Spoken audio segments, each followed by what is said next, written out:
Okay, so we're still looking at the second set of lecture notes for, I believe, the first week or unit or whatever it's called.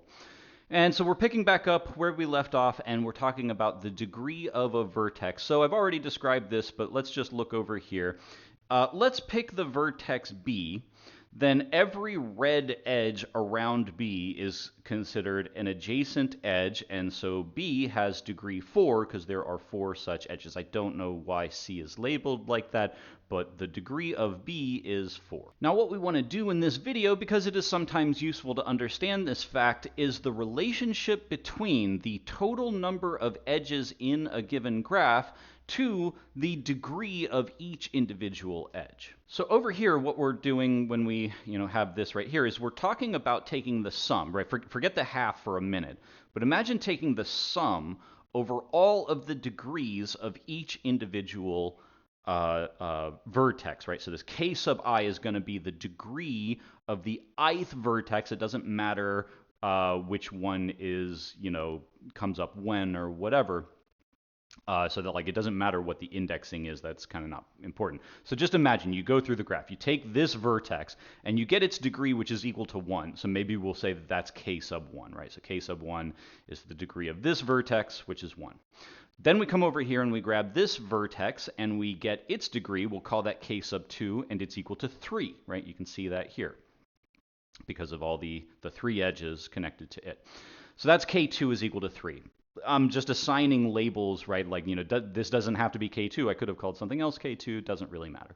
But anyway, let's just arbitrarily come over here, call this K3. It has degree 2, so K3 is equal to 2. Let's come over here, call this K4.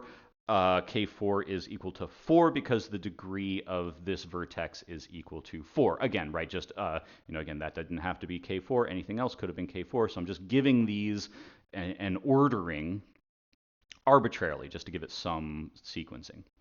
Anyway, so you continue like this. You go through the graph, and for every given vertex, you find its degree and you add it all together, right? So that's what this summation is over here, is taking every individual degree and adding together all of those degrees throughout the entire graph. Now, what you might think is that what you've effectively done by adding together all the degrees is that you've counted up the edges, right? Because after all, every single edge has come up as, being part of one of the sums. But actually, it's not just come up once, it's actually come up precisely twice, right? When you count up the degree of this vertex, you get the 1. But then when you count up the degree of this vertex, you count this edge a second time. So this edge gets double counted. Now think about, okay, but you also, when you count up the degree of this vertex, yes, you also add the, 1 for this edge and 1 for this edge. But when you get around to this vertex, you've counted that edge a second time again. Every edge gets counted precisely twice, right? Once when you're at one end of the edge, and once when you're at the other end of the edge. So in fact, what this sum is precisely twice the number of edges throughout the graph. And so that's why the number of edges in the graph is 1/2 of the sum over all of the vertex degrees. So that's the explanation of this equation. Now we can also just, right, it's a fairly simple move from there to then take this and talk about the average degree throughout the graph.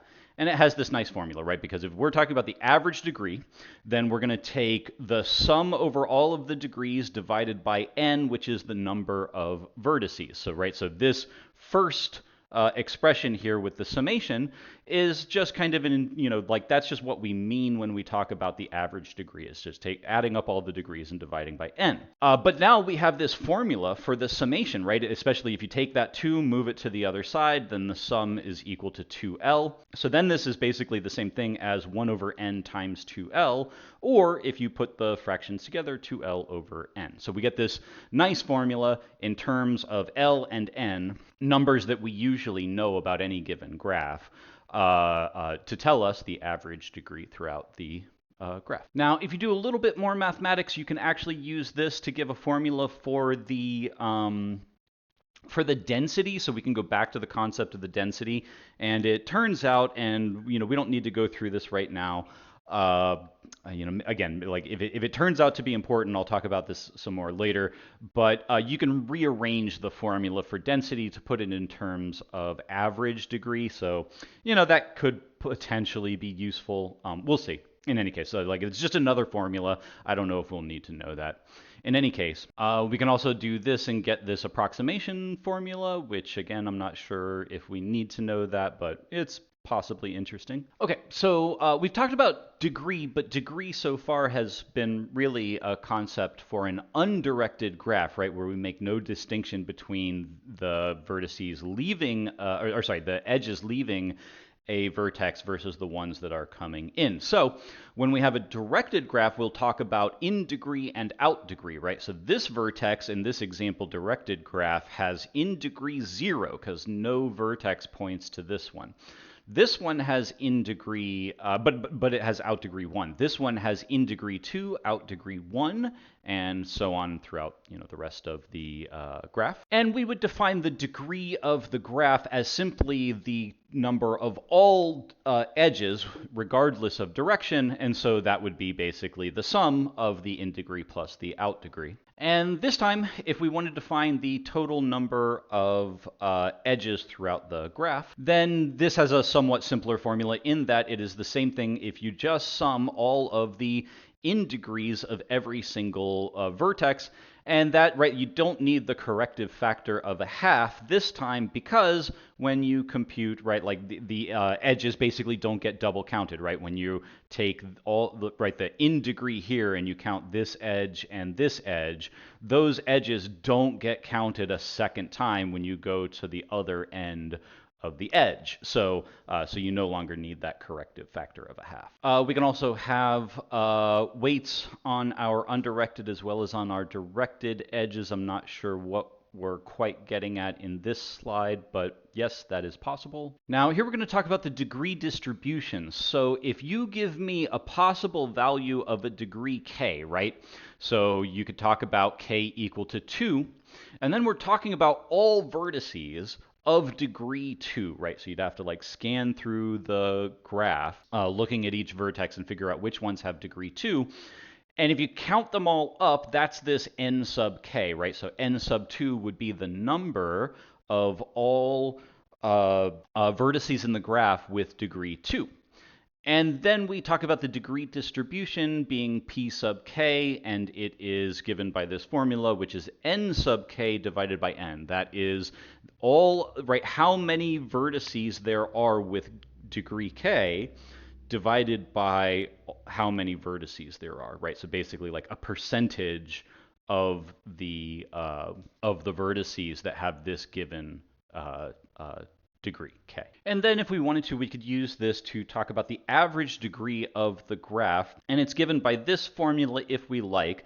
And let's think briefly about why this would be true. If you take k times p sub k, but we know that p sub k has this formula. Now think about taking that k, which is multiplied here, and multiplying it especially with the numerator, right? So you get p times n sub k. Now remember, n sub k is how many nodes there are with degree k. And so if we take k, which is the number of edges that these vertices have, right? If you multiply them together, you're basically counting up all of those edges for the vertices, for that particular collection of vertices, right? So basically, this is just a way of counting up the edges that are throughout the graph. And then we're still dividing by n, so basically by putting k together with n times k and adding all of those together, you just get the total number of edges throughout the graph, and then we're still dividing by n, so that's why you get the total number of edges in the graph divided by the number of vertices, which is the same thing as the average degree. So let's look at some example degree distributions. Here's a nice small simple graph. So this vertex has degree 2, this vertex has degree 2, and so it seems like about half of the graph has degree 2, which is what this middle bar indicates. This vertex has degree 3, so that's a fourth of the graph has degree 3, and so that's what this little bar indicates. This vertex has degree 1, so the remaining 1/4 of the graph has degree 1, so that's what this little bar indicates. So again, it's basically just tell me a degree and I'll find the percentage of the graph with that degree. And then over here, absolutely everything has degree 2, so 100% of the graph is degree 2. So here's an exercise to make the degree distribution chart for these two graphs. I'm not going to bother with that, but for anybody who finds these concepts new, that can be a good exercise. Here's just a representation of a graph and corresponding degree distributions and plotting it on a log-log scale, which gives it just makes the graph a little bit more readable, but then you have to interpret what it's really saying. I'm not going to get into that, but it's nice to just see some of this stuff done on like a realistic graph, but I'm just going to move on. But what is worth knowing is that, in most, and I think this is where we get like sort of like statistical mechanics and physics giving us kinds of insights. If we I think the idea is that if we interpreted these as somehow like interacting particles or something like that, that this would give us a graph that tends to look like this, where most vertices have have small degree, and a few, right, like the ones out here towards the tail which have the largest degree are very rare. The rare vertices that have very large degree we tend to call hubs, and everything else we call, well, I guess here it says small degree equals leaves. I think a more standard mathematical definition is that, and a computer science definition, is that a leaf is anything that has degree precisely equal to 1. But okay, fine, just for the moment, let's say that it doesn't have to be 1, it just has to be a small number. We'll call that a leaf for now. And so anyway, most things are leaves, only a few things are hubs. And so heterogeneous, right? So homogeneous means they're all the same. Heterogeneous means that some are one way, some are the other way. Presumably when we say that something is heterogeneous, it means that some of them are hubs and some of them are leaves. And so that's what a heterogeneous graph is, and most real-world networks are heterogeneous. It has hubs. Okay, so yes, we are now getting to the idea of an adjacency matrix. And I guess this video is not yet long enough, so maybe I'm going to go ahead and put adjacency matrices into this video. Is that a good idea or a bad idea to do that much in a single video? Let's pause it and see how many slides this is. Not too many slides, so we'll try to do adjacency matrices and then cap the video. So we've already talked about the idea of an adjacency matrix, and so it's going to have, right, like for every vertex there is a row, and for every vertex there is a column. We will label them, in whatever way we want, but we go along the columns labeling them by the vertex names, and then we go along the rows labeling them by the same vertex names in the same order. And in the middle of the graph, in the middle of the matrix, we'll put a 1 if the two edges, right, so for a given row and a given column, if they are connected in the graph, we'll put a 1, and if they're not connected in the graph, we'll put a 0. And by the way, this notation, a sub ij, means the coordinate of the matrix at row I and column j. But in the next slide, we're going to actually see some example adjacency matrices. Okay, so here we have a nice small graph, and let's label the columns 1, 2, 3, 4 and the rows 1, 2, 3, 4. Is 1 connected to 1? By the way, self loops are sometimes permitted, but we just wouldn't call it a simple graph. So there's like, again, just a sort of like the nomenclature and the taxonomy. If something connects to itself, we would not call that a simple graph, but it is possible in some graphs. They're called self loops or whatever. But in any case, in this one, we don't have that, right? 1 is not connected to 1, and so there is a 0 at the 1, 1 coordinate of the matrix. What about 1 connected to 2? Yes. So there's a 1 here, and also, right, so this would be row 1, column 2, so that's 1 connected to 2. So that explains this 1, but also 2 is connected to 1, so you also get this right here. And what this is already kind of showing you is that in an undirected graph, the adjacency matrix is always going to be symmetric. And one nice thing about having a symmetric matrix is that therefore, technically, right, if you're already thinking about efficiency and memory storage and things related to important computer concepts, then for an undirected graph, you only need to store half the matrix, right? If you only store the upper triangular part of the matrix, then you could infer the lower triangular part because they always have to match by symmetry. Right, the transpose of the matrix. So I don't know if somebody watching this video would already know linear algebra, but right, we're talking about like the transpose of this matrix being equal to the original matrix. That's matrix symmetry. Anyway, not terribly important. So like, let's just understand. Let's just get back to understanding just what even is an adjacency matrix. So we talked about 1 connected to 2. What about 1 connected to 3? Yes. So because 1 is connected to 3, we get a 1 here. Because 3 is connected to 1, we also get a 1 here. Again, that's that symmetry idea. But anyway, and then what about 1 connected to 4? No, so we get a 0, and also 4 is not connected to 1, so no, we get a 0 here as well. And we could continue filling in all the other coordinates of the graph. Now, if the graph is directed, you don't get symmetry, but of course we can still do an adjacency matrix where the rows give us the from, and the columns give us the to. So let's see what I mean when I say that. We can go from 1 to 2. So if we go to row 1, column 2, we mark a 1 because of this edge right here. From 1 to 2 because row 1, column 2. Okay. What about from 1 to 3? Well, the answer there is a no. From 1, right, so that's row 1, to column 3, there's a 0 because you cannot go directly from 1 to 3. But what about the other way around? We do see that you can go from 3 to 1. So let's go to row 3, column 1, and there is a 1 right here. So yes, you can go from 3 to 1, and so therefore we mark a 1 here in this coordinate of the matrix. And then so on, filling out the rest of the adjacency matrix. This slide, I think, is just saying the same thing as what I just said.